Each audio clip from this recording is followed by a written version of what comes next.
Cut a kitchen towel in half and soak it in the mixture. Once I learned this trick, I started doing it too. First, take a roll of paper towels and cut it in half using a sharp knife. Next, prepare a large jar and line it with a plastic sandwich bag to make it easier to use later. Place 1/2 of the paper towel roll inside the jar. Now, it's time to make the disinfecting solution. Pour 100 milliliters of isopropyl alcohol into a glass container and then pour it over the paper towels. Next, add 100 milliliters of water to the container as well.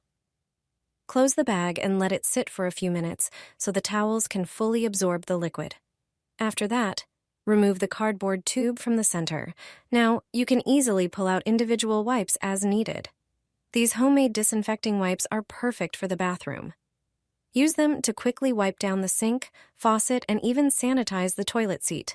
It's a simple yet highly effective solution that helps keep your bathroom clean and fresh in seconds.